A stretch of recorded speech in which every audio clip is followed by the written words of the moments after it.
Welcome to ஜிஜிஸ் kitchen. இன்றைக்கி பார்க்க போகிறது ஹோட்டல் ஸ்டைல் வெஜ் குருமா. அதுக்கான இன்க்ரீடியன்ஸ் போகலாங்களா? ஒரு 100 கிராம் பீன்ஸு, 100 கிராம் கேரட்டு, ஒரு சின்ன தக்காளி, ஒரு 100 கிராம் அளவுக்கு பெரிய வெங்காயம், பச்சை மிளகாய் கீறி வச்சுருக்கேன், ஒரு கல்பாசி, ஒரு கிராம்பு, ஒரு 1/4 இன்ச் பட்டை, ஒரு 1/4 ஸ்பூன் சோம்பு, கொத்தமல்லி, புதினா, கருவேப்பிலை.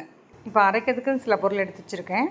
1 ஸ்பூன் சோம்பு, 1 ஸ்பூன் கசகசா, 1 ஸ்பூன் பொட்டுக்கடலை, ஒரு 1/4 இன்ச் அளவுக்கு இஞ்சி, ஒரு 5 பல் பூண்டு, 1 இன்ச் அளவுக்கு பட்டை, ஒரு ஏலக்காய், 2 கிராம்பு, 3/4 ஸ்பூன் அளவுக்கு வரமிளகாத்தூள், ஒரு 1/4 ஸ்பூன் மஞ்சள் தூள், 1/2 ஸ்பூன் கொத்தமல்லி தூள், ஒரு 1/4 மூடி தேங்காய், தேவையான அளவு உப்பு. வாங்க எப்படி செய்யுதுன்னு பார்க்கலாம். இப்போ மிக்சியில் அந்த தேங்காயோட அரைக்க எடுத்து வச்சுருந்தேன் இல்லைங்களா, அந்த பொருள்லாம் போட்டு ஒரு 1/2 டம்ளர் தண்ணி ஊற்றி நல்லா மைய அரைச்சிட்டு வந்துட்டு அப்புறம் எப்படி செய்யுதுன்னு பார்க்கலாம்.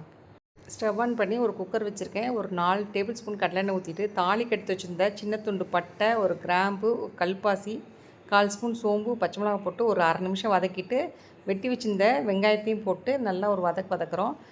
இப்போ நல்லா கண்ணாடி பதம் வந்துருச்சு. இப்போ கருவேப்பிலையும் புதினாவும் சேர்த்திக்கிறோம். அடுத்தது தக்காளியும் போட்டு அதுக்களவாக பாதி உப்பை போட்டு ஒரு வதக்கிட்டு இப்போ நம்ம என்ன பண்ணுறோம், இப்போ கேரட் போட்டுக்கலாம்.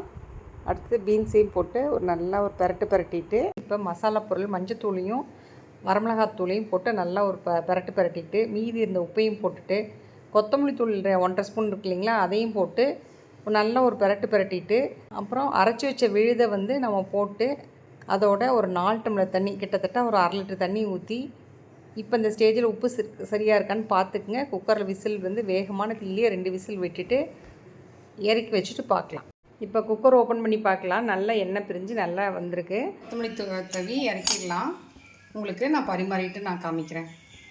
இந்த வெஜ் குருமாவுக்கு நான் வீட் பரோட்டாவோட பரிமாறியிருக்கேன். நீங்கள் வீட்டில் செஞ்சு பாருங்கள். எப்படி இருக்குன்னு கமெண்ட் பண்ணுங்கள், லைக் பண்ணுங்கள், ஷேர் பண்ணுங்கள், மறக்காமல் சப்ஸ்கிரைப் பண்ணுங்கள். அடுத்த வீடியோவில் சந்திப்போம். பாய்.